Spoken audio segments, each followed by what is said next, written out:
नमस्कार,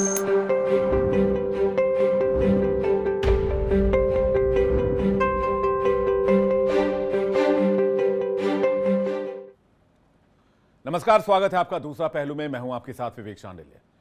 दूसरा पहलू में आज बात करेंगे बांग्लादेशी घुसपैठियों और ऑनलाइन गेम की बढ़ती लत की। पहले बात बांग्लादेशी घुसपैठियों की।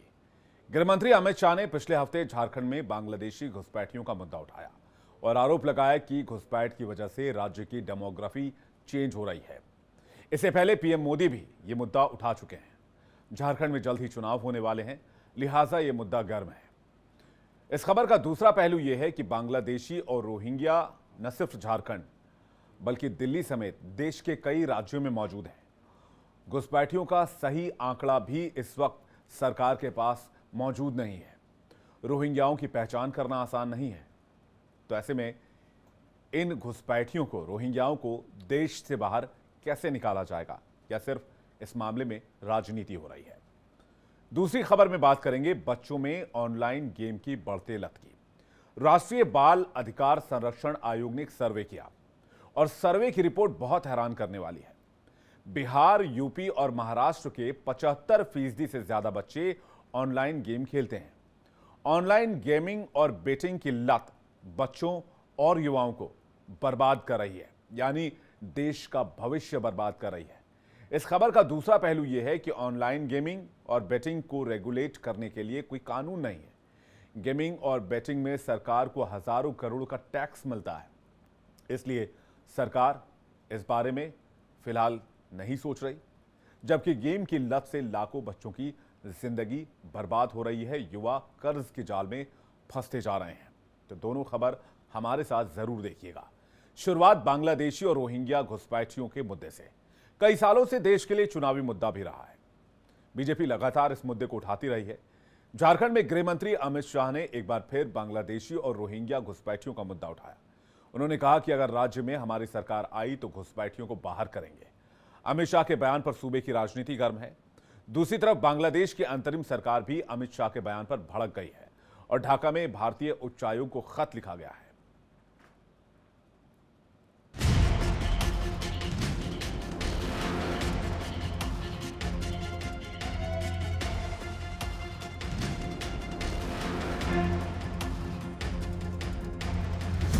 इस समय झारखंड का बहुत बड़ा मुद्दा घुसपैठ हर झारखंडी के लिए चिंता का विषय बना हुआ है।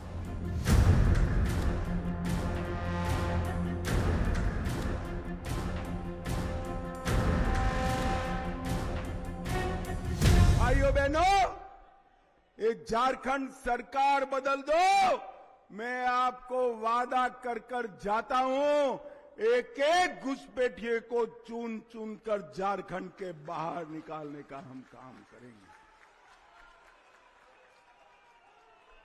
हमारे ही प्रदेश में, हमारे ही संथाल में, हमारे ही प्रदेश में आदिवासियों की जगह एक घुसपैठियों की संख्या बढ़ रही है। हमें इसको रोकना पड़ेगा।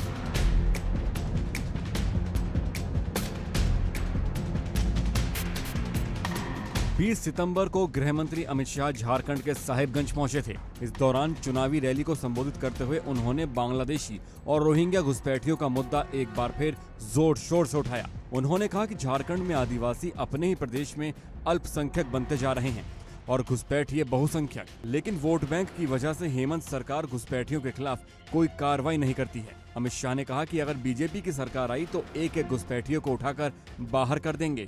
मुझे बताओ, ये भूमि हमारे आदिवासियों की है या रोहिंग्या बांग्लादेशी घुसपैठियों की है? जोर से बोलो, आदिवासियों की है या नहीं है? अरे जोर से बोलो, है या नहीं है? इसको बचाना है या नहीं बचाना है? क्या हेमंत बाबू बचा सकते हैं? कांग्रेस पार्टी बचा सकती है? कौन बचा सकता है? केवल और केवल नरेंद्र मोदी बचा सकते हैं, भाजपा बचा सकती है। भाइयों बहनों, ये लालू यादव की पार्टी, जेएमएम और राहुल बाबा की कांग्रेस पार्टी, ये तीनों का वोट बैंक है घुसपैठिए। वोट बैंक के डर से वो घुसपैठ को रोकते नहीं। झारखंड में जल्द ही विधानसभा चुनाव होने वाले हैं। ऐसे में अमित शाह के बयान के बाद सूबे में बांग्लादेशी घुसपैठ का मुद्दा फिर से गर्म हो गया है। अमित शाह ने चेतावनी दी है कि अगर घुसपैठ को नहीं रोका गया तो अगले 25 से 30 सालों में आदिवासी अल्पसंख्यक हो जाएंगे। अमित शाह के बयान से बांग्लादेश की अंतरिम सरकार भड़क गई है। मोहम्मद यूनुस की अंतरिम सरकार ने ढाका में भारतीय उच्चायुक्त को पत्र सौंपा है। पत्र में कहा गया है कि भारत में राजनीतिक नेताओं को बांग्लादेशियों के बारे में आपत्तिजनक और अस्वीकार्य टिप्पणी करने से बचना चाहिए। ऐसे बयान दो मित्र देशों के बीच आपसी सम्मान और समझ की भावना को कमजोर करते हैं। बांग्लादेशी और रोहिंग्या घुसपैठिए देश में बड़ा मुद्दा है। बंगाल, असम, झारखंड से लेकर दिल्ली तक कई राज्यों में रोहिंग्या अवैध तरीके से रह रहे हैं। बीजेपी नेता लगातार इस मुद्दे को उठा रहे हैं। आइए आपको दिखाते हैं कि झारखंड में किस तरह से घुसपैठियों की वजह से संथाल परगना संभाग में डेमोग्राफी चेंज हो गई है। इस साल फरवरी महीने में केंद्र सरकार ने झारखंड हाईकोर्ट में हलफनामा दाखिल किया, जिसके मुताबिक संथाल परगना में बड़े पैमाने पर बांग्लादेश से घुसपैठ हुई थी। बीते कुछ सालों में यहाँ आदिवासियों की संख्या लगातार घटती जा रही है। पिछले एक दशक में आदिवासी 44 से घटकर 28% हो गए हैं। झारखंड में घुसपैठ के साथ धर्मांतरण और पलायन भी तेजी से हो रहा है। संथाल में राज्य सरकार ही संथाल परगना टेनेंसी एक्ट का उल्लंघन कर रही है। पिछले कुछ सालों में यहाँ मदरसों की संख्या में बढ़ोतरी हुई है। साहिबगंज और पाकुड़ में सीमावर्ती क्षेत्रों में सबसे ज्यादा मदरसे खुले हैं। हिंदू धर्म रक्षा मंच के अध्यक्ष का आरोप है कि साहिबगंज में कई गांव जमाई गांव बन गए हैं। मुस्लिम लड़के स्थानीय जनजाति लड़कियों से निकाह करते हैं ताकि उनकी जमीन पर कब्जा कर सकें। स्थानीय मीडिया रिपोर्ट्स के मुताबिक झारखंड के पाकुड़ जिले में मुस्लिम आबादी 40% बढ़ी है, जबकि संथाल जनजाति की आबादी 20% की दर से ही बढ़ी है। साहिबगंज में भी मुस्लिम आबादी 37% बढ़ी है, जबकि संथाल आबादी सिर्फ 11% बढ़ी है। पाकुड़ और साहिबगंज बांग्लादेश की सीमा से बेहद करीब हैं। आरोप है कि यहाँ बड़ी संख्या में बांग्लादेशी घुसपैठिए आकर बस गए हैं। कई गांव जमाई गांव बन गए हैं, मतलब मुस्लिम समुदाय के युवा यहाँ आदिवासी लड़कियों से शादी करते हैं और यहीं बस जाते हैं। 13 दिसंबर 2023 को केंद्रीय गृह मंत्रालय ने 120 से ज्यादा वेबसाइट्स के खिलाफ एक पत्र जारी किया था, जिसमें कहा गया था कि ये वेबसाइट्स नकली जन्म प्रमाण पत्र बना रही हैं। ग्राम पंचायतों के जरिए ये काम हो रहे हैं। हालांकि केंद्र सरकार के हलफनामे और तमाम रिपोर्ट्स के खिलाफ झारखंड सरकार का दावा है कि सूबे में एक भी बांग्लादेशी घुसपैठ नहीं हुई है। इससे पहले संथाल के सभी जिलों के उपायुक्तों ने भी शपथ पत्र दाखिल कर कोर्ट को बताया था कि किसी भी जिले में बांग्लादेशी घुसपैठिए नहीं है।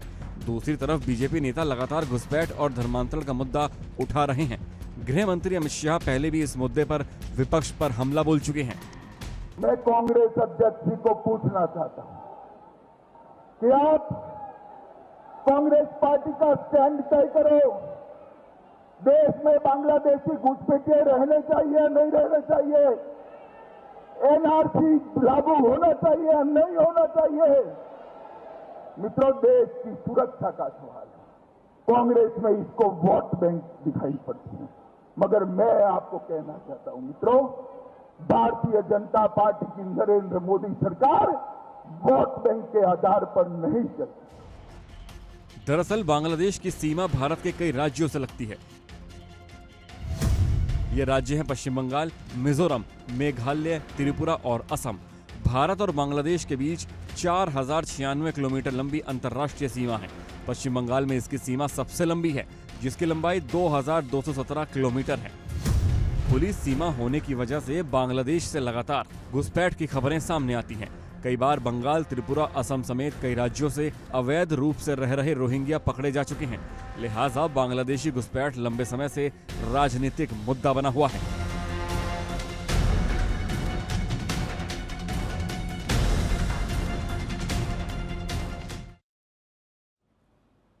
इस खबर का दूसरा पहलू यह है कि सिर्फ झारखंड में ही नहीं, असम, बंगाल समेत कई राज्यों में रोहिंग्या अवैध रूप से रह रहे हैं। हालांकि घुसपैठियों का सही आंकड़ा सरकार के पास भी नहीं है। सवाल यह है कि क्या घुसपैठियों को वापस भेजना संभव है? असम के अलावा किसी और राज्य में एनआरसी लागू नहीं है। बांग्लादेशी घुसपैठ के मुद्दे पर सुप्रीम कोर्ट में भी एक मामला चल रहा है और झारखंड हाईकोर्ट का फैसला भी पेंडिंग है। यानी इस मुद्दे पर क्या सिर्फ राजनीति की जा रही है?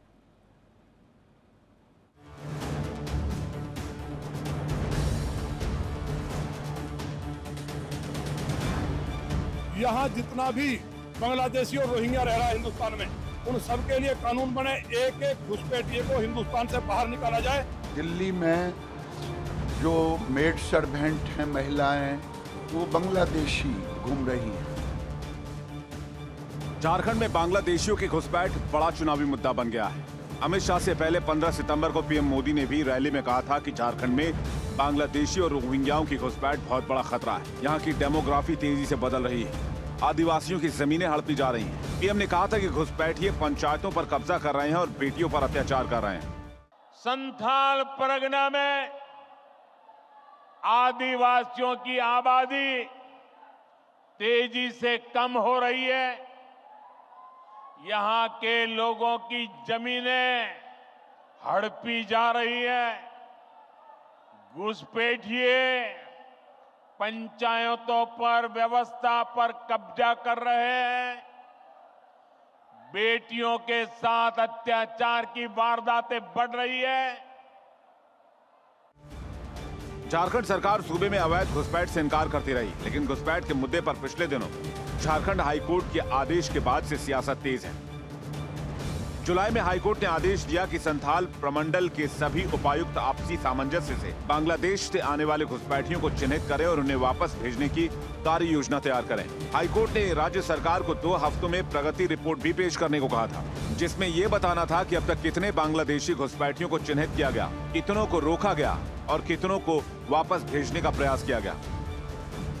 यहाँ जितना भी बांग्लादेशी और रोहिंग्या रह रहा है हिंदुस्तान में, उन सब के लिए कानून बने, एक एक घुसपैठिए को हिंदुस्तान से बाहर निकाला जाए। दिल्ली में 10 लाख रोहिंग्या बांग्लादेशी दिल्ली सरकार ने बसा दिए हैं। बड़ी बात कह रहा हूँ, 5 करोड़ लोग घुसपैठिए हिंदुस्तान में रह रहे हैं। उन सबको खदेड़ने के कानून के लिए भी पंचायत ने कहा है जल्दी शुरुआत हो, अन्यथा अब देश की जनता जाग चुकी है। बांग्लादेशी अवैध घुसपैठिए और रोहिंग्या अवैध घुसपैठिए। दिल्ली में जो मेड सर्वेंट हैं महिलाएं, वो बांग्लादेशी घूम रही हैं, काम कर रही हैं। आधार कार्ड अपनी होवे न, तो वो बोलती है बांग्लादेश की बांग्ला में। घुसपैठ और धर्मांतरण को लेकर हाईकोर्ट ने ये कहा कि यह अति गंभीर मामला है। केंद्र और राज्य सरकारों को साथ मिलकर काम करना चाहिए। कोर्ट ने केंद्र सरकार को भी जवाब दाखिल करने का निर्देश दिया और कहा कि केंद्र सरकार बताए कि घुसपैठ को रोकने के लिए अब तक क्या क्या कदम उठाए गए हैं। केंद्र सरकार ने इस पर जवाब दिया कि राज्य सरकारों को अधिकार दिए गए हैं। राज्य सरकार ऐसे लोगों की पहचान करके कार्रवाई कर सकती है, लेकिन झारखंड सरकार घुसपैठ से साफ इनकार कर रही है। धर्मांतरण की बात भी स्वीकार नहीं कर रही। दरअसल दानियल दानिश ने इस मुद्दे पर जनहित याचिका दाखिल की थी। याचिका में कहा गया था कि बांग्लादेश से सटे संथाल परगना के जिलों में बड़े पैमाने पर धर्मांतरण हो रहा है। सीमा के इलाकों में तेजी से मदरसे बढ़े हैं। अदालत को 46 मदरसों की सूची पेश की गई थी। याचिका में बताया गया था कि कैसे मदरसों में देश विरोधी कार्य हो रहे हैं और आदिवासी युवतियों का शोषण घुसपैठिए कर रहे हैं, जिसके बाद हाईकोर्ट ने सख्त रुख अपनाया।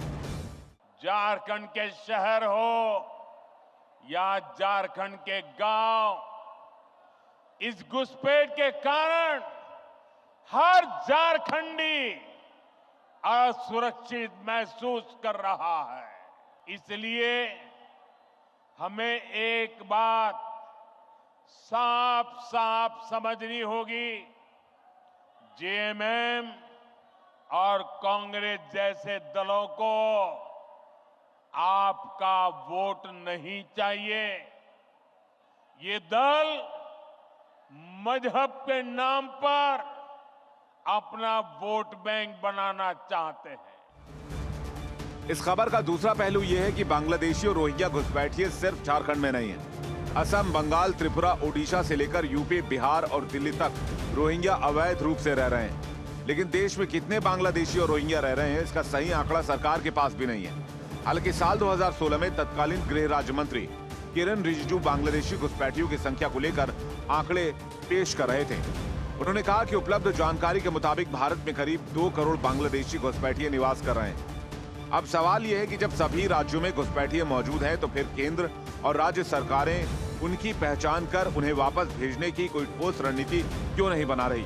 हालांकि यूपी के अलग अलग जिलों से कई बार रोहिंग्या पकड़े जा चुके हैं। इसी साल मार्च में असम से दिल्ली आ रहे 4 रोहिंग्या को पकड़ा गया। आरोपी फर्जी दस्तावेज के आधार पर भारतीय नागरिक होने का दावा कर रहे थे। जुलाई 2023 में एटीएस ने मथुरा, अलीगढ़, हापुड़, गाजियाबाद, मेरठ और सहारनपुर में छापेमारी की थी और 74 रोहिंग्या मुसलमानों को गिरफ्तार किया था।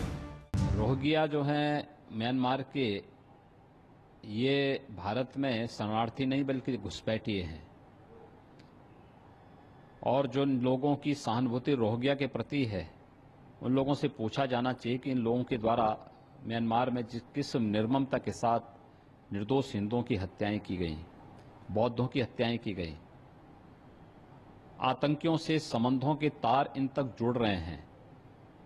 दुर्भाग्य है उस सब के बावजूद भी अगर कोई रोहिंग्या को भारत में शरणार्थी के रूप में स्थान दिलाने की वकालत कर रहा है तो मुझे लगता है कि अच्छी स्थिति नहीं। रोहिंग्या और बांग्लादेशी घुसपैठियों के खिलाफ कार्रवाई के लिए ठोस रणनीति और कानून की जरूरत है, क्योंकि अवैध रूप से रह रहे घुसपैठियों की पहचान करना मुश्किल है। मुस्लिम बाहुल्य इलाकों में घुसपैठी आसानी से पहचान छिपाकर रहने लगते हैं। फर्जी तरीके से आधार कार्ड और जन्म प्रमाण पत्र बनवा लेते हैं। असम और बंगाल में बांग्लादेशियों की संख्या बहुत ज्यादा है।